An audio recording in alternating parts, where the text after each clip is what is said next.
أما بعد فقد قال الله تبارك وتعالى في كتابه الكريم وهو أصدق الصادقين وخير المحتدين. بسم الله الرحمن الرحيم. إنما يريد الله ليذهب عنكم الرجس أهل البيت ويطهركم تطهيرا. صلوات محمد.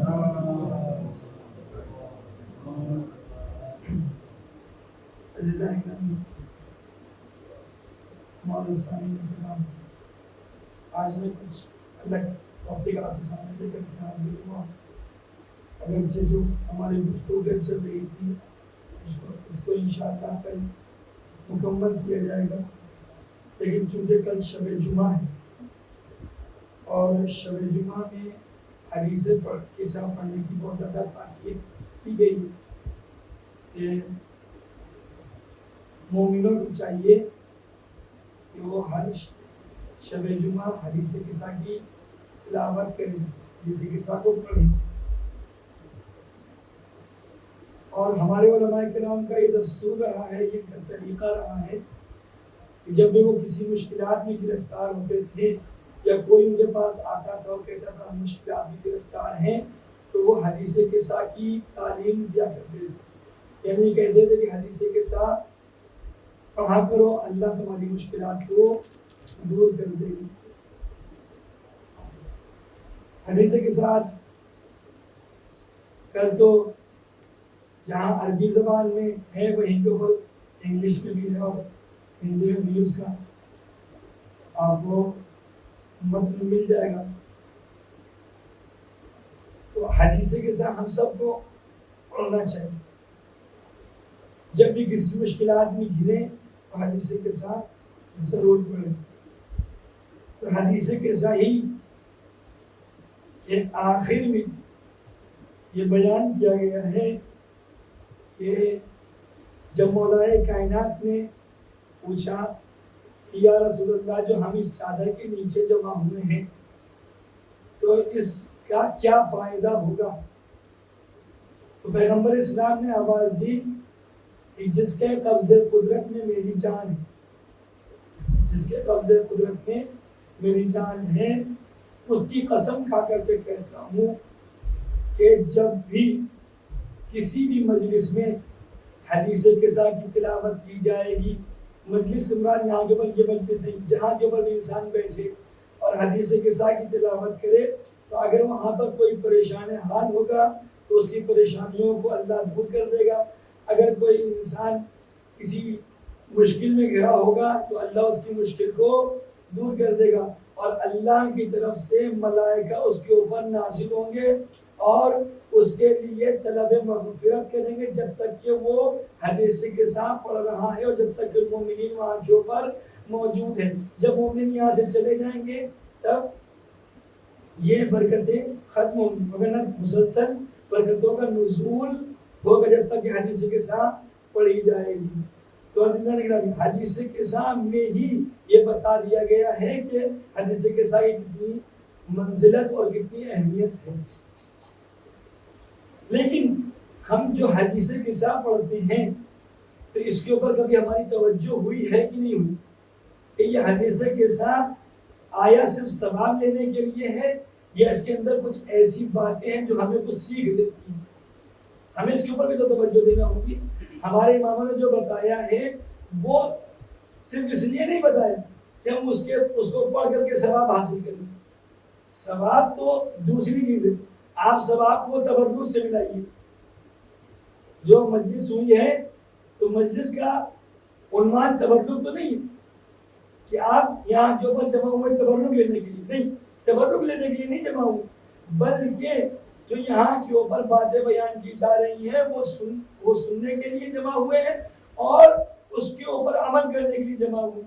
ٹھیک ہے، جو سنیں گے اور اس کو جا کر کے اپنی عملی زندگی میں اتاریں گے، اس لیے ہم یہاں کے اوپر جمع ہوئے.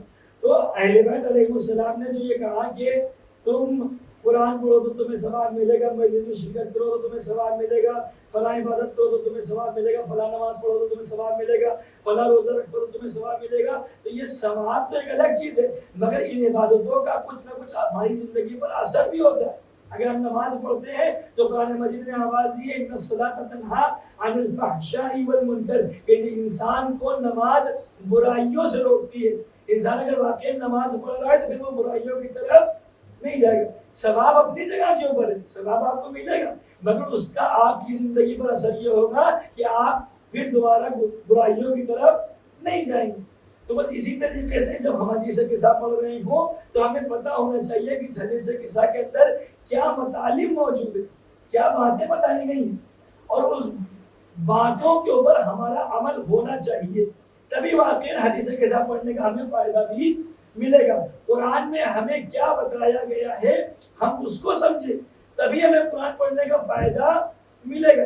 وگرنہ ہم بس ایک کتاب کی طرح اس کو آ کر کے پڑھیں تو اس کا کوئی فائدہ ہمیں ملنے والا نہیں ہے. اللہ نے ثواب اسی لیے رکھا ہے کہ کم سے کم تمہارے اندر شوق تو پیدا ہو قرآن پڑھنے کا، ثواب ہی کی خاطر آؤ. عام طور کے وجہ سے ہوتا ہی ہے ہمارے یہاں کہ بعض لوگ جو ہے تبرک کی خاطر آتے ہیں، تو تبرک ہی کی خاطر آؤ. مگر یہ کہ جب تم تبرک کی خاطر آؤ گے تو جو بیان کیا جائے گا، جو مجلس میں بتایا جائے گا اس کو سنو گے، ہو سکتا ہے تمہاری زندگی پر اس کا کچھ اثر ہو جائے اور تمہاری زندگی بدل جائے. تو حدیث کے ساتھ جس کو کل شب جمعہ پڑھنا ہے اور بہت ہی زیادہ اس کی تاکید کی گئی ہے، علماء کرام نے یہ ذکر کیا ہے کہ حدیث کے ساتھ پڑھنے والا انسان مشکلات سے دور رہتا ہے. حدیث کے ساتھ جس گھر میں پڑھی جاتی ہے وہ اس گھر میں اللہ کی برکتیں نازل ہوتی ہیں، وہ گھر نورانی ہوا کرتا ہے. تو لہٰذا حدیث کے ساتھ سب کو پڑھنا ہے. لیکن اس حدیث کے سامنے کچھ مطالب ہے جن کے اوپر ہماری توجہ ہونا چاہیے. سب سے پہلی چیز، حدیث کے ساتھ کس سے نقل کی گئی ہے؟ حدیث کے ساتھ جناب جابر ابن عبداللہ انصاری جو پیغمبر اسلام کے بہت ہی عظیم صحابی تھے. کس کے صحابی تھے؟ پیغمبر اسلام کی عظیم صحابیوں میں آپ کا شمار ہوتا تھا. انہوں نے یہ حدیث جناب فاطمہ زہرا سلام اللہ علیہا سے نقل کی. ایک صلوات پڑھے گا. جناب فاطمہ زہرا سلام اللہ علیہا سے اس حدیث کو نقل کی. یعنی حدیث کا معنی کیا ہوتا ہے؟ یعنی جو گفتگو عربی زبان میں جو آپ بات کر رہے ہوتے اس کو حدیث بولتے ہیں. عربی زبان میں، اردو میں جو ہم لوگ کہتے ہیں بات چیت، اس کو عربی زبان میں بولتے ہیں حدیث. حدیث. تو چونکہ جناب فاطمہ زہرا سلام اللہ علیہا نے جناب جابر ابن عبداللہ انصاری کو وہ پورا واقعہ بتایا ہے تو لہذا اس کو حدیث کہا گیا ہے. اور قصہ کے معنی کیا ہوتے ہیں؟ قصہ کے معنی ہوتا ہے چادر. چونکہ اس میں جو واقعہ ہے وہ چادر کا واقعہ ہے. ہر آدمی آیا وہ چادر میں داخل ہو گیا، ہر آدمی آیا وہ چادر میں داخل ہو گیا، تو اس کا پورا نام ہی پڑ گیا حدیث قصہ. اس کا پورا نام حدیث قصہ پڑ گیا اور اس کو علماء کرام نے بہت ہی معتبر حدیثوں میں جانا ہے، بہت ہی معتبر حدیثوں میں جانا ہے. تو اس کے اندر سب سے پہلی چیز جو بیان کی گئی کہ جب جناب فاطمہ زہرا سلام اللہ علیہا گھر میں تشریف فرما تھی، گھر میں تھی، کہ اتنے میں پیغمبر اسلام آ گئے. پیغمبر اسلام جو کہ ان کے بابا تھے، ان کے والد تھے، وہ گھر میں تشریف لائے اور انہوں نے اپنے بدن میں کچھ ذوق محسوس کیا، کچھ کمزوری محسوس کی. تو انہوں نے کہا انی اجد فی بدنی ضعفا، کہ میں اپنے بدن میں ذوق محسوس کر رہا ہوں، کمزوری محسوس کر رہا ہوں. تو اب یہاں کے اوپر آپ کو ایک نقطہ یہ ملتا ہے، ایک نقطہ دیکھیے، پیغمبر اسلام کے بہت سارے چاہنے والے، بہت سارے چاہنے والے پیغمبر اسلام کے، صحابیوں کی کوئی کمی نہیں، اور اس کے علاوہ آپ کی بیویاں بھی موجود ہیں، آپ کی بیویاں بھی موجود ہیں، مگر آپ نے اپنی کمزوری کا اظہار کسی سے نہیں کیا، کسی سے نہیں کیا. کس سے کیا؟ جناب فاطمہ زہرا سلام اللہ علیہا سے کیا. جناب فاطمہ زہرا سلام اللہ علیہا سے کیا. تو یہ کیا وجہ ہے کہ اتنے سارے لوگ جو آپ کے چاہنے والے تھے کسی سے کہہ دیتے کہ میرے بدن میں درد ہو رہا ہے، کوئی بدن دبانے کے لیے دوڑ پڑتا، کوئی اور دوسری جو آپ کی مشکل کو حل کر سکے، وہ کام جو آپ کی مشکل کو حل کر سکے وہ کام کرنے کے لیے دوڑ پڑتا. کوئی آپ کے لیے چاہے جو زمانے میں جو بھی ضرورت ہو وہ لے آتا اور آپ کی اس مشکل کو دور کر دیتا. مگر آپ نے کسی سے نہیں کہا، کسی سے بھی نہیں کہا نہ اپنی بیویوں سے کہا، نہ اپنے صحابیوں سے کہا، کسی سے نہیں کہا، اور کہا تو جناب فاطمہ زہرا سلام اللہ علیہ سے کہا۔ تو اس سے جو ایک ہمیں سیکھ ملتی ہے، درس ملتا ہے، وہ یہ ہے کہ جب بھی تم کسی مشکل میں گرفتار ہو تو کسی ایسے سے بیان کرو جو تمہارا ہمدرد ہو۔ ہر ایک آدمی سے بیان نہیں کرو، اس لیے کہ ہر ایک آدمی سے تم اگر اپنے درد کو بیان کرو گے تو وہاں کے اوپر تمہاری شخصیت گھٹ جائے گی، تمہاری پرسنالٹی کم ہو جائے گی، یعنی لوگوں کی نگاہ میں جو تمہاری عزت بنی ہوئی ہے یہ عزت ختم ہو جائے گی، عزت ختم ہو جائے گی۔ انسان اپنی بیٹی سے اپنی بات اسی لیے رکھتا ہے تاکہ وہ بہتر جانتی ہے کہ باپ کو کس چیز کی زیادہ ضرورت ہو سکتی ہے۔ لہذا پیغمبر اسلام نے یہ عمل کر کے دنیا والوں کو یہ بتایا کہ دیکھو تم اپنے درد کو ہر کسی کے ساتھ شیئر نہ کرنا، اپنے درد کو، اپنی مشکل کو، اپنی پریشانی کو کسی کے ساتھ شیئر نہیں کرنا، بلکہ اپنے ہمدرد سے اس کا تذکرہ کرنا، وہ ہمدرد جو تمہاری مشکلات کو دور کر سکے، جو تمہاری مشکلات کو دور کر سکے۔ پہلے غور کرو کہ کون تمہاری مشکلات کو دور کر سکتا ہے، لہذا تم تب جا کر کے اس سے بیان کرو۔ اگرچہ روایتوں میں یہ وارد ہوا ہے، اگرچہ روایتوں میں یہ وارد ہوا ہے کہ من شکا الی المؤمن فقد شکا الی اللہ، کہ جس نے مومن سے اپنے درد کو بیان کیا، کسی بھی مومن سے اپنے درد کو بیان کیا تو ایسے ہی جیسے اس نے اپنے اللہ سے اپنے درد کو بیان کیا، اپنے اللہ سے اپنے درد کو بیان کیا۔ تو عزیزان گرامی، مومن کے اندر کیا کیا صفات ہونی چاہیے؟ مومن کے اندر سب سے زیادہ جو اہم صفت ہونی چاہیے وہ یہ کہ جس طریقے سے اللہ ستار العیوب ہے اسی طریقے سے مومن بھی ستار العیوب ہو، یعنی جس طریقے سے اللہ تمہارے رازوں کو چھپاتا ہے اسی طریقے سے مومن کو بھی چاہیے کہ ایک دوسرے کے راز کو پوشیدہ کرے، اور اس کے علاوہ جس طریقے سے اللہ مومنین کے سلسلے میں مہربان ہے اسی طریقے سے مومن کو بھی چاہیے کہ دوسروں کے سلسلے سے مہربان بنے۔ کوئی پریشانی ذکر کرنے بیٹھا تو آپ اس سے الجھے نہیں، پیغمبر اسلام کا یہ دستور تھا، پیغمبر اسلام کا یہ طریقہ تھا کہ جب کوئی بات کہتا تھا تو اس کو مکمل طور کے اوپر سنتے تھے، اس کو مکمل طور کے اوپر سنتے تھے، اور اگر حل کرنے کے لائق ہوا کرتی تھی تو حل کرتے تھے، نہیں ہوا کرتی تھی تو کسی کے ذریعے سے اس کو حل کروا دیتے تھے، کسی کے ذریعے سے حل کروا دیتے۔ تو اگر کوئی انسان مشکل لے کر کے آیا ہے تو اس کی مشکل کو دور کرنا ہماری ذمہ داری بنتی ہے، اور جب ہم اس ذمہ داری کو ادا کریں گے تو ہمارے یہاں محبتیں بڑھیں گی، اور جب محبتیں بڑھیں گی تو پھر وہ معاشرہ تشکیل پائے گا جو خدا چاہتا ہے، وہ سوسائٹی تشکیل پائے گی، وہ سوسائٹی بنے گی جس کو خدا چاہتا ہے، جس میں ہر آدمی ایک دوسرے کا ہمدرد نظر آئے گا۔ لہذا سب سے پہلے تو ہمیں مومن بننے کی کوشش کرنا چاہیے، جو صفات مومنین کے اندر پائے جانے چاہیے وہ صفات اپنے اندر پیدا کرنی چاہیے، اور پھر جب ہم سے کوئی انسان اپنی پریشانی کو ذکر کرے تو گھبرانے کی ضرورت نہیں، اس لیے کہ اگر آپ نے ذرا برابر بھی اس کی مشکلات کو دور کیا تو یہ مشکلات جو دور کر رہے ہیں اس کا اجر اللہ نے اتنا رکھا ہے کہ جب روز محشر آپ کو اس کا اجر دیا جائے گا تو آپ کہیں گے کاش میں یہ کام مسلسل انجام دیتا رہتا، کاش میں یہ کام مسلسل انجام دیتا رہتا، تو اس کا بے انتہا اجر ہے۔ اسی لیے قرآن مجید میں یہ آواز دی گئی ہے کہ من یقرض اللہ قرضا حسنا، من یقرض اللہ قرضا حسنا، کہ کون اللہ کو قرض حسنا دے گا۔ قرض حسنا کیا؟ قرض حسنا یعنی کسی کی مشکلات کو دور کرنا، مالی اعتبار سے کوئی انسان مشکل میں ہے تو اس کی مشکلات کو ادا کرنا، مشکلات کو پورا کرنا، اور اگر تم اس کی مشکل کو پورا کر رہے ہو تو اللہ اس کے 10 گنا تمہیں عطا کرے۔ تو ایک حدیث کے ساتھ جو ہمیں سیکھ ملتی ہے وہ یہ کہ ہم اپنے درد کو ایسے کے سامنے بیان کریں جو ہمارے درد کو سمجھ سکتا ہو، جو ہمارا ہمدرد ہو، ہر ایک کے سامنے اپنے درد کو بیان کرنے کی کوشش نہ کرے، ورنہ آپ کی عزت اور آپ کا جو مقام ہے اس میں کمی واقع ہوگی۔ دوسری چیز جس سے درد کو بیان کیا جا رہا ہے وہ گھبرائے نہیں، جیسا کہ میں نے بھی آپ کے سامنے عرض کیا، گھبرائے نہیں۔ اب آپ یہ دیکھیے کہ جناب فاطمہ زہرا سلام اللہ علیہا سے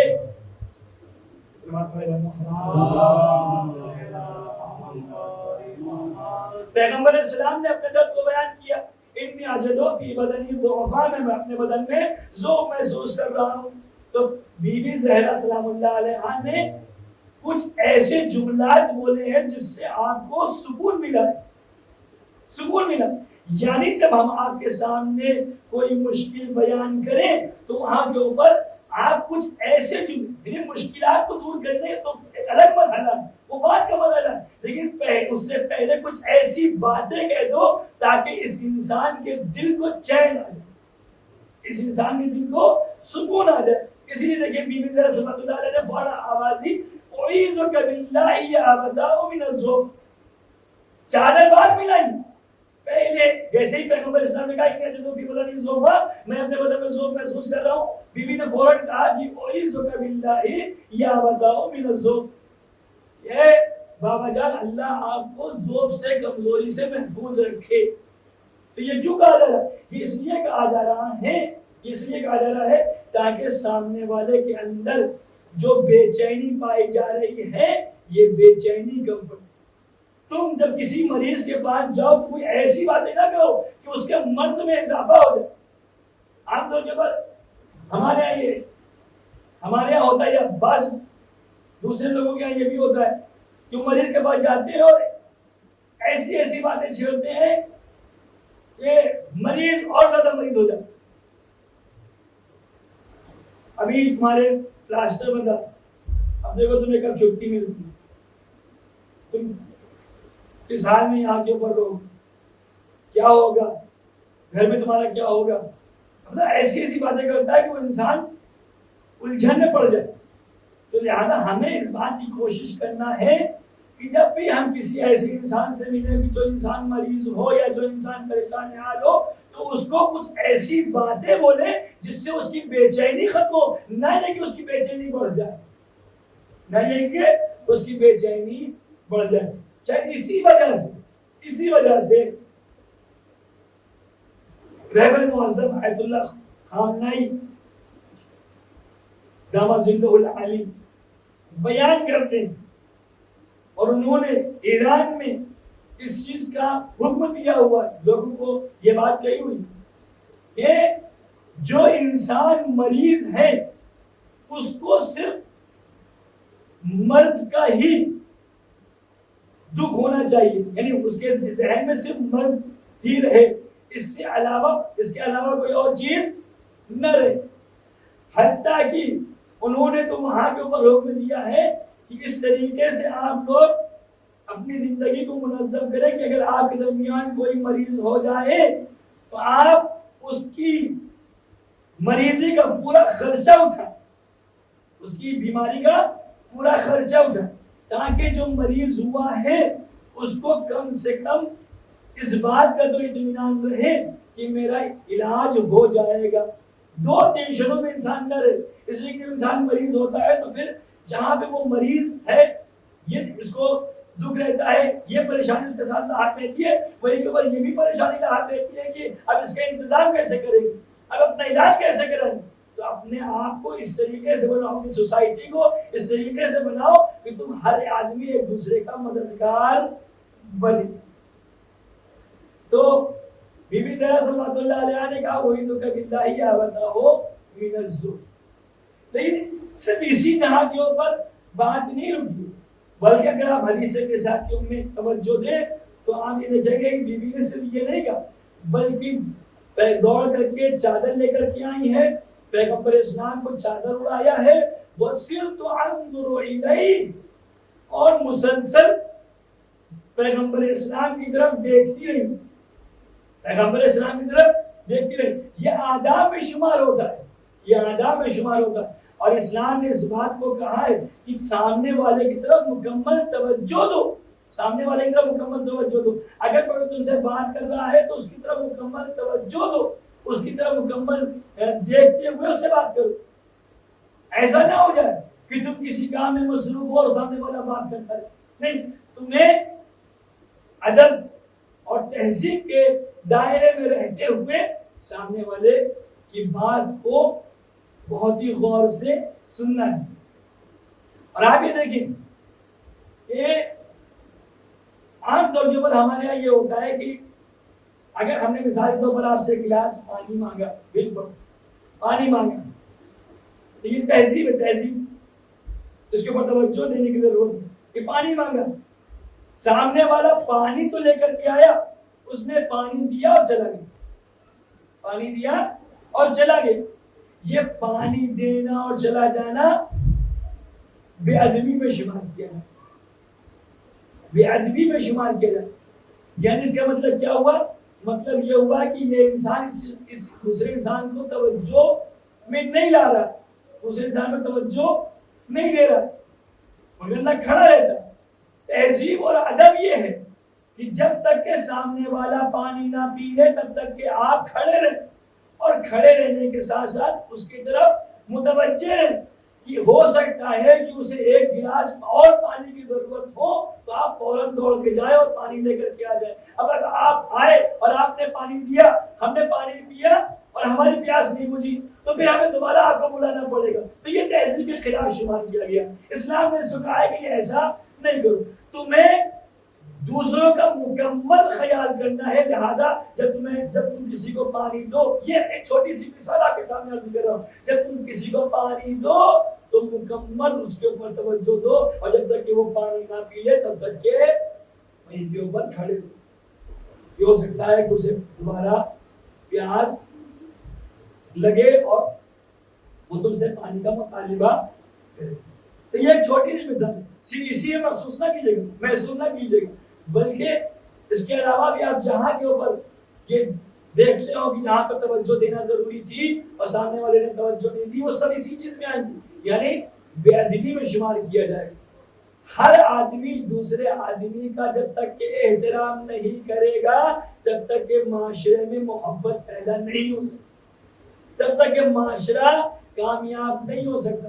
اسی لیے کسی نے کہا تھا کہ جتنے بھی بنی آدم ہیں، جتنے بھی انسان ہیں، وہ ایک اعضاء کی طرح، جسم کے اعضاء کی طرح، جیسے اس جسم میں ہاتھ بھی پائے جاتے ہیں، پیر بھی پائے جاتے ہیں، آنکھ بھی پائی جاتی ہے، ناک بھی پائے جاتے ہیں، پورا وجود انسان کا ہے۔ اگر کسی ایک عضو کو درد ہو، یعنی کسی ایک حصے کو درد ہو تو پورے بدن میں بے چینی پیدا ہو جاتی ہے، پورے بدن میں بے چینی پیدا ہو جاتی ہے۔ ایک حصے میں درد ہو رہا ہے، آپ کی انگلی میں درد ہو رہا ہے، مگر آپ کی انگلی کے درد کو پیر بھی محسوس کر رہا ہے، آپ کی انگلی کے درد کو آپ کا پورا وجود محسوس کر رہا ہوتا ہے۔ کیوں؟ اس لیے چونکہ آپس میں سب ایک دوسرے سے جڑے ہوئے، آپس میں سب ایک دوسرے سے جڑے ہوئے، تو اگر سب ایک دوسرے سے جڑے رہو گے تو ہر ایک کے درد کو تم سمجھو گے، اور جب تم سمجھو گے تو تمہارے درمیان محبتیں پیدا ہوں گی جو تمہارے معاشرے اور تمہاری سوسائٹی کو کامیاب بنائیں گی، اور یہی وہ سوسائٹی ہے جس کو اللہ پسند کرتا ہے۔ ایک سلوات پڑھے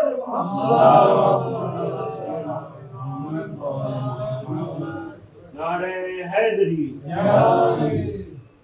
یہاں ایک دو پوائنٹ اور بیان کر کے بات کو ختم کر رہا ہوں، انشاءاللہ کسی موقع کے اوپر اور وضاحت کروں گا حدیث کے ساتھ۔ آگے دیکھیں، یہ جب پیغمبر اسلام چادر میں داخل ہوئے، پیغمبر اسلام آئے ہیں اور انہوں نے چادر منگوائی ہے، اور بی بی ذرا چادر لے کر کے آئی ہیں، پیغمبر اسلام چادر میں داخل ہو گئے۔ اب اس کے بعد امام حسن علیہ السلام آئے، امام حسن علیہ السلام آئے، انہوں نے آنے کے بعد سلام کیا، انہوں نے آنے کے بعد سلام کہ السلام علیکم یا السلام علیکم یا امہ، اے میری مادر گرامی، آپ پر میرا سلام۔ اور صرف امام حسن علیہ السلام نے سلام نہیں لیا، بلکہ جب پیغمبر اسلام آئے تو انہوں نے سلام کیا، پھر امام حسن علیہ السلام آئے تو انہوں نے سلام کیا، پھر امام حسین علیہ السلام آئے تو انہوں نے سلام کیا، پھر مولا کائنات آئے ہیں تو انہوں نے سلام کیا ہے، اور پھر جناب جبرائیل جب نازل ہوئے تو انہوں نے سلام کیا۔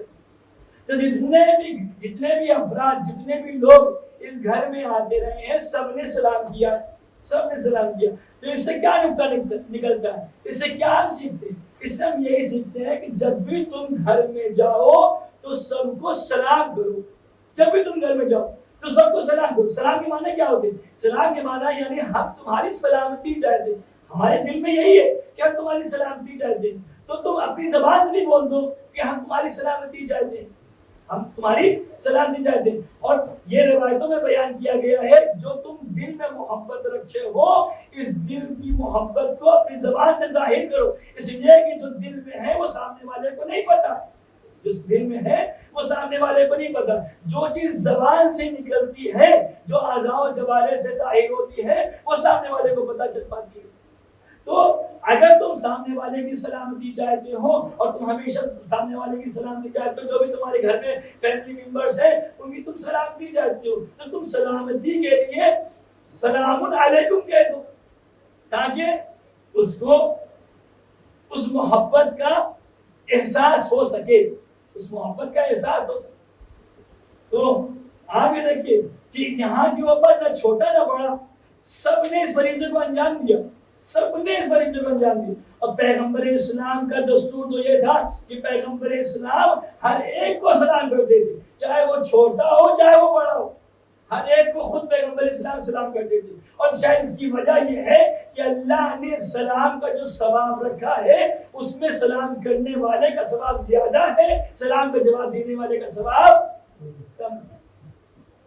تو ظاہر سی بات ہے انسان ہمیشہ, مومن ہمیشہ فائدے کے بارے میں سوچتا ہے, جتنا زیادہ فائدہ ہو جائے. تو اب یہاں کے اوپر یہ ملتا ہے کہ جتنے بھی افراد گھر میں آئے تو سب نے سلام کیا, حتیٰ کہ امام حسن علیہ السلام, امام حسین علیہ السلام جس وقت حدیث کے ساتھ کا واقعہ پیش آیا اس وقت امام حسن امام حسین علیہ السلام کی عمر 5 سے 6 سال کی تھی. آپ ذرا سوچیں 5 سے 6 سال کی, مگر تربیت ایسی کی گئی ہے, تربیت ایسی کی گئی ہے کہ ہر بچہ گھر میں داخل ہونے کے بعد سلام کرتا. اور یہ روایتوں میں وارد ہوا ہے کہ اگر تمہیں کسی جگہ کے اوپر خوف محسوس ہو رہا ہو, کسی جگہ کے اوپر تمہیں ڈر لگ رہا ہو تو فَابْدَؤُوا بِالسَّلَامِ, تو سلام کے ذریعے سے اس جگہ کے اوپر داخل ہو جاؤ, اللہ تمہیں اپنی حفظ و امان میں رکھے گا. وَإِذَا دَاخِلٍ دَعْشَةٍ فَابْدَؤُوا بِالسَّلَامِ, اگر تمہیں کسی جہاں پر داخل ہونے میں خوف محسوس ہو رہا ہے, کسی گھر میں داخل ہونے میں خوف محسوس ہو رہا ہے, تو وہاں کے اوپر تم سلام کر کے داخل ہو جاؤ, اللہ تمہیں اپنی حفظ و امان میں رکھے گا. تو اس کا مطلب کیا ہوگا کہ انسان جب گھر میں آئے تو سلام کرے. جہاں پر کوئی نہ ہو وہاں پہ سلام کرنے کا جب حکم دیا جا رہا ہے تو جہاں کے اوپر لوگ موجود ہیں وہاں کے اوپر تو بدرجہ اولا ہمیں سلام کرنا چاہیے, بدرجہ اولا ہمیں سلام کرنا چاہیے. تو اس چیز کو اپنے گھر میں رائج کرنے کی ضرورت ہے. جتنا آپ اپنے بچوں کی تربیت کریں گے اتنا ہی آگے چل کر کے یہ بچے آپ کے لیے مفید ثابت ہوں گے, فائدہ مند ثابت ہوں گے. اور تربیت اگر نہیں ہوئی صحیح طریقے سے تو پھر آگے چل کر کے ہر اس ماں باپ کی طرح جو آ کر کے شکوہ کرتے ہیں کہ میرا بیٹا میری بات نہیں مانتا ہے, میرا بیٹا میری بات نہیں سنتا ہے, تو وہاں کے اوپر آپ بھی اسی طریقے سے شکوہ کرتے ہوئے نظر آئیں گے, چونکہ تربیت آپ نے نہیں کی. امام علی علیہ السلام نے امام حسن علیہ السلام سے فرمایا, صلوات پڑھیں کہ اے میرے بیٹے حسن, بچوں کی تربیت کرنے میں پہل کرو, کوشش کرو کہ پہلے تم جا کر کے تربیت کرو. اس لیے کہ اگر اس کو سماج والوں نے تربیت دی تو پھر وہ تمہارا مخالف نکلے. بچے کا دل ایک کورے کاغذ کی طرح ہوتا ہے, جو اس کے اوپر لکھ دیا جائے وہ ہمیشہ برقرار ہے, جو اس کے اوپر لکھ دیا جائے وہ ہمیشہ برقرار ہے. لہذا کوشش یہ کرو کہ بچوں کی تربیت شروع ہی سے شروع کرو. یعنی حتیٰ کہ یہ روایتوں میں وارد ہوا ہے کہ جیسے ہی بچہ سمجھنے کے قابل ہو جائے فوراً اسے لا الہ الا اللہ پڑھانا شروع کرو, محمد رسول اللہ پڑھانا شروع کرو. پھر جیسے پڑھتا رہے ویسے ویسے اس کو آگے کی چیزیں بتاتے رہو. اور جب 7 سال کا ہو جائے تو اسے نماز کے اوپر توجہ دلاؤ، اور اگر نماز نہ پڑھے تو اسے تم مطلب اسے تم مار بھی سکتے ہو۔ اگر وہ نماز نہ پڑھے اور نماز پڑھنے کے لیے تیار نہ ہو تو تم اسے تنبیہ بھی کر سکتے ہو۔ مارنے کا لفظ استعمال نہیں، وہ تنبیہ کا لفظ استعمال ہوا، یعنی کوئی ایسی چیز، کوئی ایسی سزا جس سے اس کی عقل ٹھکانے آ جائے، اس کو پتہ چلے کہ نماز کی اہمیت کیا ہے۔ اسلام نے ماننے کا حکم نہیں دیا، اسلام ماننے کو منع کرتا ہے۔ اگر کسی بچے کو آپ نے مار دیا اور اس کے گال کے اوپر لال نشان بن گیا تو اس کی وجہ سے آپ کو دیت دینا پڑ جائے۔ یہ نشان جو بنا ہے اس کی دیت دینا پڑے گی، دیت یعنی اس کے مقابل میں آپ کو پیسہ دینا پڑے گا۔ تو لہٰذا اسلام نے تو ماننے کو بالکل ہی منع کیا، حالانکہ ہمارے یہاں معاشرے میں یہ چیزیں موجود نہیں، مگر اسلام کا یہی دستور ہے، اسلام کا یہی حکم۔ تو ہماری گفتگو اس بات کے اوپر چل رہی ہے کہ حدیث کے سامنے کون سے ایسے نکات ہیں کہ جو ہم کو ایک سیکھ دیتے ہیں، ہم کو ایک تربیتی نکتہ دیتے ہیں جس سے ہماری تربیت ہو سکے۔ تو اس میں سب سے پہلی چیز کہ اپنے درد کو اپنے ہمدرد سے ذکر کرو، ہر ایک سے ذکر کرنے کی ضرورت نہیں ہے، اس لیے کہ ہر ایک سے ذکر کرو گے تمہاری عزت کم ہو جائے۔ دوسری یہ کہ اگر تم سے کوئی انسان کوئی اپنی مشکل بیان کرے تو اس سے گھبراؤ نہیں، بلکہ اس کی طرف مکمل توجہ دو۔ اگر حل کرنے کے قابل ہو تو تم حل کرو، نہیں کر سکتے ہو تو دوسروں سے حل کروا دو، اگر بالکل نہیں کر سکتے ہو تو اس سے پیار اور محبت کے ساتھ معافی مانگو۔ قول معروف ومغفرۃ خیر من صدقۃ یتبعها اذی۔ قرآن مجید میں آواز ہے، اگر تم سے کوئی انسان سوال کرتا ہے پیسے کا اور تمہارے پاس پیسہ نہیں ہے تو اس کو جھڑکو نہیں، بلکہ اس سے پیار اور محبت سے باتیں کرتے ہوئے اس سے کہتے ہو کہ بھائی ہمارے پاس نہیں۔ قول معروف یعنی بہترین بات، خیر من صدقۃ بہتر ہے اس صدقے سے، یتبعها اذی جس صدقے کے پیچھے اذیت ہو۔ یعنی تم نے صدقہ تو دیا، لو پیسہ لو، یہاں کے اوپر تم نے پیسہ تو دیا سامنے والے نے، مگر اس کی دل شکنی بھی کی، اس کے دل کو بھی توڑا، اس کی عزت کو بھی پائمال کیا، اس کے مقام کو بھی تم نے گرایا۔ لہذا اللہ اس کو بخشنے والا نہیں۔ اگر نہیں دینا چاہتے ہو بھی اور نہیں دینا چاہتے ہو تو بھی تم اچھے طریقے سے گفتگو کر کے اس کو کاٹ سکتے۔ بس آخری بات کہ ہمیں سلام اس کے بعد جو نکتہ ہے وہ یہ ہے کہ جس سے درد کو بیان کیا جا رہا ہو وہ مکمل طور کے اوپر توجہ دے، جیسا کہ جناب فاطمہ زہرا سلام اللہ علیہا نے حدیث کے سامنے کیا۔ اس کے بعد یہ جو ہمیں حدیث کے ساتھ سے نتیجہ ملتا ہے وہ یہ کہ صرف اور صرف سامنے والے کی مشکلات کو حل نہ کرو بلکہ اس کی طرف مکمل توجہ دو، جیسے کہ جناب فاطمہ زہرا سلام اللہ علیہا نے کیا کہ وہ صرف انظر الیہ کہ مسلسل اپنے بابا کو دیکھتی ہوں۔ چوتھی چیز کہ جتنے بھی گھر میں افراد داخل ہوئے ہیں سب نے سلام کیا، چاہے چھوٹا ہو چاہے بڑا ہو، سب نے سلام کیا۔ تو گھر کا ماحول ایسا بنا دو کہ ہر آدمی ایک دوسرے کو سلام کرتا ہوا نظر آئے، ہر ایک آدمی سلام کرنے میں پہل کرے۔ پانچویں چیز جو ہمارے یہاں ہونا چاہیے جو حدیث کے ساتھ سے ملتے یہ آخری پوائنٹ کہ ہم اپنے بچوں کے درمیان مساوات قائم کریں، ہم اپنے بچوں کو ایک جیسی تربیت دیں، ایک جیسا پیار دیں۔ ایسا نہ ہو جائے کہ کسی کو زیادہ پیار کریں کسی کو کم پیار کریں، اور اگر ایسا ہوا، خدا نہ خواستہ اگر ایسا ہوا تو وہاں کے اوپر آپ اس کا نتیجہ بھی دیکھیں، اور قرآن نے اس نتیجے کو بھی بیان کیا۔ جناب یعقوب اور جناب یوسف کا واقعہ آپ کی نگاہوں کے سامنے، بس یہ آخری پوائنٹ ہے۔ جناب یعقوب اور جناب یوسف کا واقعہ آپ کے سامنے۔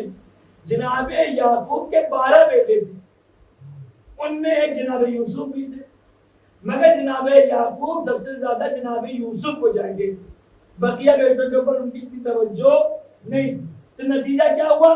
سارے بیٹوں نے مل کر کے یا یوسف کو کنویں میں ڈال دیا، اس لیے کہ یہ جب تک کہ نگاہوں کے سامنے رہے گا باپ کی توجہ ہماری طرف ہو ہی نہیں پائے گی، لہٰذا اس کو بیچ سے ہی ہٹا دیا.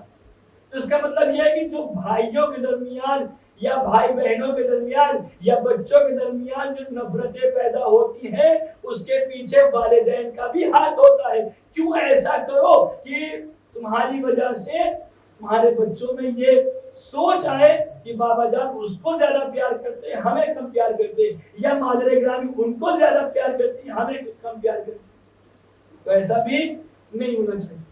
اور پھر آگے دیکھیے کہ جناب یعقوب کے بیٹوں نے کنویں میں ڈال دیا، اور کنویں کے بعد ایک لمبا سلسلہ چلا، لمبا سلسلہ کہ جہاں یہ جناب یوسف کو بڑی مشقتوں کا سامنا کرنا پڑا. حدیث کے ساتھ ہمیں جو نتیجہ ملتا ہے کہ آپ یہ دیکھیے کہ جناب فاطمہ زہرا سلام اللہ علیہا کے پاس یہ دونوں بچے آئے ہیں، دونوں بچے آئے اور دونوں نے سلام کیا ہے، مگر دونوں کو ایک ہی جیسا جواب دیا ہے، دونوں کو ایک ہی جیسا جواب دیا. اگرچہ حسن بڑے تھے اور حسین چھوٹے تھے، آپ یہ کہیں کہ حسین کو زیادہ چاہیے تھی تو پھر وہاں کے اوپر جواب دوسرا ہونا چاہیے تھا، گلے لگا لینا چاہیے تھا. بالفرض محبت کے تقاضا، جب انسان کی محبت اوج میں آتی ہے تو انسان سامنے والے کو گلے لگا لیتے. مگر آپ نے کوئی ایسا کام نہیں کہ جو آپ کا بیہیو امام حسن علیہ السلام کے ساتھ تھا وہی امام حسین علیہ السلام کے ساتھ تھا. دونوں کے ساتھ آپ نے برابر کا سلوک کیا اور یا ولدی یا قرۃ عینی کہہ کر کے خطاب کیا، اسی طریقے سے دونوں کا جواب دیا. تو اس سے ہمیں بس یہی نتیجہ ملتا ہے کہ جو ہمارے گھر میں بچے موجود ہیں تو وہاں کے اوپر ہمیں مساوات کا خیال کرنا چاہیے. اچھا بچوں کے درمیان تو چھوڑیے، ہمارا بھائی بھی ہمارے ساتھ میں رہ رہا ہو، ہمارا بھائی ہمارے ساتھ میں رہ رہا ہو اور اس کے بچے بھی گھر میں موجود ہو تو پھر اس طریقے سے ہمارا طریقہ ہونا چاہیے کہ ایسا نہ ہو جائے کہ ہم باہر سے جو چیز لے کر کے جائیں وہ صرف اپنے بچوں کو دیں، نہیں عزیزان گرامی. اسلام یہ کہتا ہے کہ جو ابھی تمہارے گھر کے اندر ہے سب کو ایک نگاہ سے دیکھو، سب کو ایک یعنی باہر سے جو تم چیزیں لے کر کے جا رہے ہو تو سب کے لیے برابر لے کے جاؤ، سب کے لیے برابر لے. تحفہ بھی لے کر کے جا رہے ہو تو سب کے لیے برابر لے کر کے جاؤ. ایسا نہ ہو کہ کسی کو تم ترجیح دے رہے ہو کسی کو ترجیح نہ دے رہے ہو. اگر خدا نہ خاصہ میں اپنے بچوں کو یہ مطلب جو بھی چیز یہاں سے لے کر کے جاؤں صرف اپنے بچوں کو لے جا کر کے کھلا دوں تو وہاں کے اوپر بچوں کے اندر خود بخود خود غرضی پیدا ہونا شروع ہو جائے گی. آپ یہ دیکھیے پھر بچے خود بخود خود غرضی میں مبتلا ہو جائیں گے، ان کو بتانے کی ضرورت نہیں پڑے گی، وہ خود غرضی میں مبتلا ہو جائیں گے اور وہ بس اپنے بارے میں سوچنے لگیں گے، دوسرے کے بارے میں نہیں سوچیں گے. لیکن جب آپ اپنے بچوں کے درمیان جانے کے بعد یہ کہیے کہ نہیں بیٹا تم اکیلے مت کھانا، اپنے بھائی کو بھی کھلانا، میرے بھائی کے یعنی ان کو بھی کھلانا، فلاں کو بھی کھلانا، تو اس کے اندر ابھی سے یہ تربیت ہونا شروع ہو جائے گی کہ دوسروں کا بھی ہمیں خیال رکھنا چاہیے.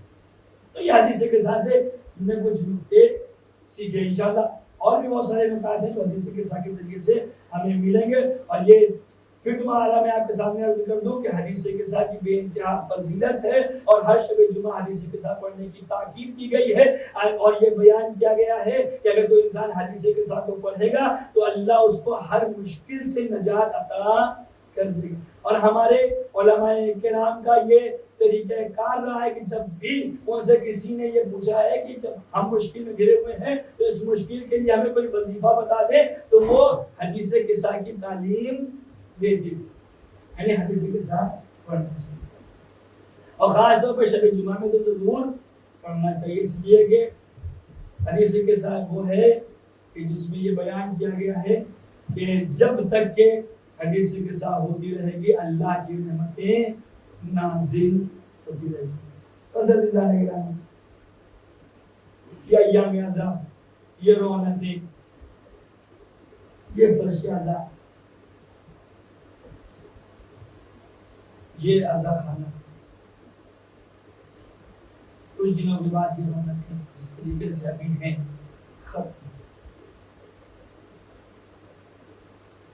آپ دیکھیں کہ آج جناب عباس علیہ السلام کا ذکر کیا جاتا ہے اور ان کی حاضری دی جاتی ہے، ان کی حاضری دی جاتی ہے. اور حاضری کے معنی یہ ہوتے ہیں کہ مولا عباس آپ ہمارے گھر پر تشریف لائیں اور ہماری نظر میں شریک ہو جائیں۔ ایک شخص تھا جس نے جناب عباس علیہ السلام کے روضے پر جا کر کے جناب عباس علیہ السلام کو حاضری پر بلایا، مولا میرے گھر میں حاضری ہے، آپ تشریف لائیے گا۔ اس کے بعد جب گھر آیا ہے تو اس نے گھر میں آنے کے بعد اپنی زوجہ کو یہ حکم دیا، اپنی زوجہ سے کہا کہ دیکھو آج میرا مولا میرا مہمان ہوگا تو گھر کو اس کی شان کے مطابق بنا دو، گھر کو پاک صاف کر دو، میرا مولا میرے گھر پہ مہمان ہوگا۔ زوجہ نے جو کہ مومنہ تھی ساری چیزوں کا انتظام کیا کہ یہ شخص بھی لگا رہا ساتھ، اور جب شام کا وقت آیا ہے اور حاضری دی جانے لگی، جب حاضری کا وقت آیا تو وہ انتظار کر رہا ہے کہ میرا مولا آئے گا اور حاضری پر نظر دے گا۔ کافی دیر گزر گئی مگر کوئی نہیں آیا، مومنین مسلسل آ رہے ہیں، آپ کے یہاں حاضری ہوتی تھی، ابھی کیا ہے، ہوگی کہ نہیں ہوگی؟ سب لوگ آگے کے پوچھتے ہیں، وہ کہتا ہے کہ نہیں حاضری تو ہے مگر میں نے کسی کو بلایا، میں اس کا انتظار کر رہا ہوں، میں نے کسی کو بلایا ہے، میں اس کا انتظار کر رہا ہوں، آنے والے آتے ہیں اور چلے جاتے ہیں۔ بس عزیزان گرامی اسی میں ایک شخص آیا ہے، اس نے دق الباب کیا ہے، دق الباب کرنے کے بعد جب اس کو آہٹ محسوس ہوئی ہے دروازے پہ کسی کی، تو یہ گھر کے باہر آیا ہے اور دیکھا کہ ایک شخص آیا اور کہتا ہے کہ تم نے نظر کی ہے اور میں تمہارے یہاں نظر کر دوں۔ کوئی کافی دیر ہو چکی تھی، کوئی نظر کرنے والا نہیں تھا، لہٰذا اس نے کہا کہ لو میں تمہارے یہاں نظر کر دوں۔ اب اس نے نظر کرنا شروع کیا، بسم اللہ الرحمن الرحیم، الحمدللہ رب العالمین الرحمن الرحیم مالک یوم الدین ایاک نعبد و ایاک نستعین۔ اس طریقے سے اس نے پڑھنا شروع کیا، اس آنے والے شخص نے پڑھنا شروع کیا۔ تو اب وہ شخص جو حاضری دلوا رہا تھا اس نے کہا کہ کیا تمہیں پتہ نہیں ہے جب حاضری کی نظر دی جاتی ہے تو ہاتھ اٹھا کر کے حاضری دی جاتی ہے، ہاتھ اٹھا کر کے حاضری دی جاتی ہے۔ تو آنے والے نے کہا جس کے ہاتھ ہی نہ ہو کیا ہاتھ اٹھائے گا، جس کے ہاتھ ہی نہ ہو تو وہ کیا ہاتھ اٹھائے گا۔ بس عزیزان گرامی اس نے یہ سمجھ لیا کہ جس کو میں نے بلایا تھا وہ ہمارے درمیان آ گیا ہے، اسی نے آ کر کے اس نظر کو دیا ہے۔ بس عزیزان گرامی میں مسائب پہ کیا جملے آپ کے سامنے عرض کروں، آپ کے لیے تو ساری چیزیں واضح ہیں لیکن آپ ذرا سنیں وہ مسائب جو کربلا میں جناب عباس کے اوپر گزر گئے۔ عزیزو عباس وہ تھے جو علی کی تمنا تھے، جن کو علی نے قربانی کے لیے مانگا تھا، جن کو علی نے حسین کی نصرت کے لیے مانگا تھا۔ روایت کے جملے ہیں کہ جب کربلا میں امام حسین علیہ السلام نے دیکھا ہے جناب عباس کو تو یہ کہا ہے کہ اے عباس اب وہ منزل آ گئی ہے، اور جناب عباس نے بھی اس بات کا اعتراف کیا ہے، ہاں مولا وہ منزل آ گئی ہے۔ اور جب لوگوں نے آ کر کے جوش شجاعت دلایا ہے، اے عباس تمہیں پتا ہے کہ تمہارے بابا نے تمہیں کیوں مانگا تھا، تم مجھے جوش شجاعت دلاتے ہو، کل صبح عاشورہ نمودار ہونے دو، میں دنیا والوں کو بتا دوں گا کہ عباس کس کا بیٹا ہے، عباس کے اندر کتنی شجاعت پائی جاتی ہے۔ لیکن ہائے رے مظلومی حضرت عباس، ہائے رے مظلومی حضرت عباس، لیکن جس کو کربلا کے لیے مانگا گیا تھا جب کربلا کے میدان میں آیا ہے تب اس کے سامنے اس کے بھتیجے مارے جا رہے ہیں، اس کے سامنے اس کے بھانجے مارے جا رہے ہیں، اس کے سامنے چھوٹے بچوں کو تہہ کیا جا رہا ہے۔ جو سپہ سالار ہے، جو علمدار ہے، وہ کھڑا ہو کر کے دیکھ رہا ہے۔ بس عزیزان گرامی جناب عباس علیہ السلام آئے ہیں، جب سب شہید ہو گئے ہیں ہے اور آنے کے بعد آواز دی ہے اے میرے آقا مجھے بھی جانے کی اجازت دے، میں بھی جنگ کرنا چاہتا ہوں، مجھے بھی جنگ کرنے کی اجازت دے۔ تو عزیزو جناب امام حسین علیہ السلام نے فرمایا اے عباس تم تو میرے لشکر کے سردار ہو، تو تم کو میں کیسے اجازت دے دوں؟ اب جناب عباس نے دائنی جانب دیکھا، بائیں جانب دیکھا، آواز دی ارے وہ لشکری کا آ رہا جس کی میں علمداری کیا کرتا تھا، مولا مجھے اجازت دے دے۔ ابھی گفتگو ہی ہو رہی تھی کہ جناب سکینہ اور بچوں کی علدش کی صدائیں بلند ہونا شروع ہو گئی۔ امام حسین علیہ السلام نے آواز دی بھائی عباس میں تمہیں جنگ کی اجازت بعد میں دوں گا، پہلے میرے بچوں کے لیے پانی کا انتظام کر دو۔ روایتوں کے جملے ہیں کہ جناب عباس علیہ السلام نے سر کو جھکا لیا ہے اور در خیمہ پر آ کر کے جناب سکینہ سے مشکیزہ طلب کیا ہے، مشکیزہ لے کر کے چلے ہیں۔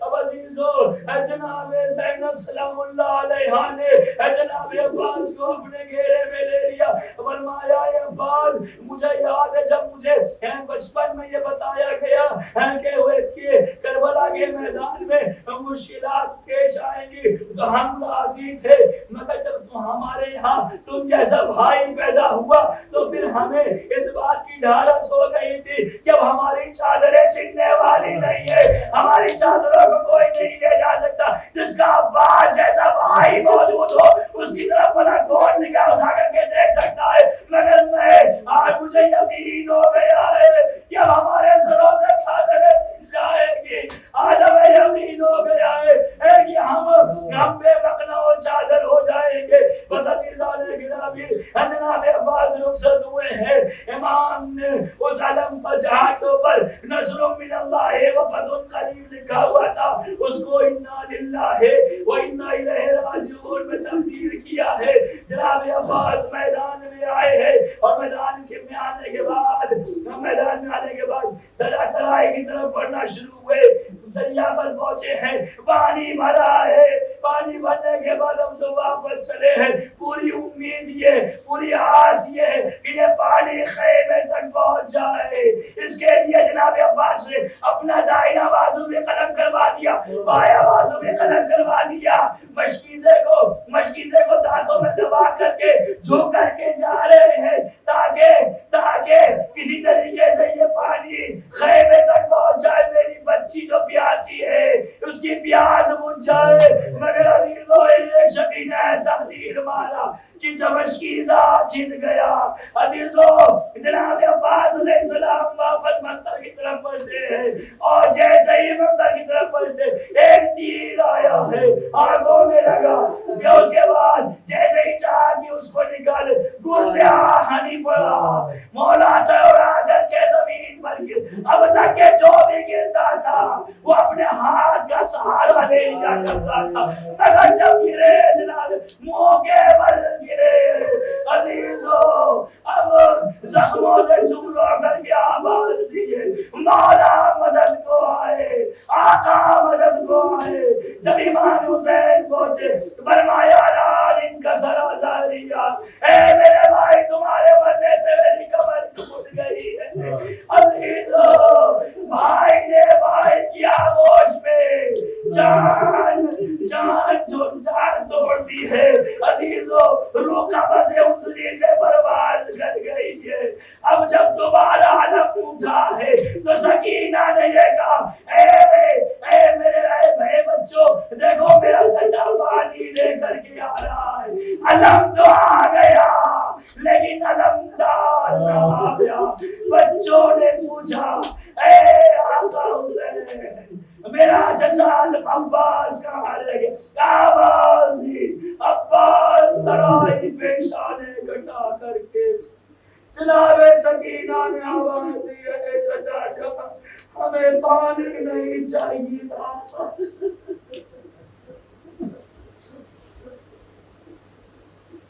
وسيعلم الذين يتقون باری رات جواز محمد اور جب اسلام کو سربلند کر اور جب کفر و نفاق کو سر میں گو کر ہمارے اس مقدس عبادت کو قبول کر ہمیں جو پریشان حالوں کی پریشانیوں کو دور فرما اے میرے پروردگار جو واسطہ محمد علیہ وسلم حاضرین کی دلی حاجات کو شرف قبولیت عنایت فرما اے میرے پروردگار بانیان مجلس کی توفیقات میں اضافہ اگلے سال اس سے بھی بہتر طریقے سے مجلس عذاب برگزار کرنے کا توفیق عنایت فرما اے میرے پروردگار جو واسطہ محمد علیہ محمد کا ان کو ہر بلا ہر پریشانی سے محفوظ فرما اے میرے پروردگار جو واسطہ محمد علیہ محمد جو بھی بیمار ہیں بیمار کربلا کے صدقے میں شفاء کامل و عاجل عنایت فرما اے میرے پروردگار جو واسطہ محمد علیہ محمد کا پرچم اسلام کو سربلند فرما اور جہاں جہاں بھی ظلم ہو رہا ہے ظالمین کو نصف و نابود فرما بالخصوص افغانستان میں جو ظلم ہو رہا ہے وہاں پر ظلم کرنے والوں کو نصف و نابود فرما مظلومین کی حمایت فرما اے میرے پروردگار ہمارے امام زمان علیہ السلام کے ظہور میں تعجیل فرما ہم سب کو ان کے آبان و انصار میں شمار فرما ربنا تقبل منا انك انت السميع العليم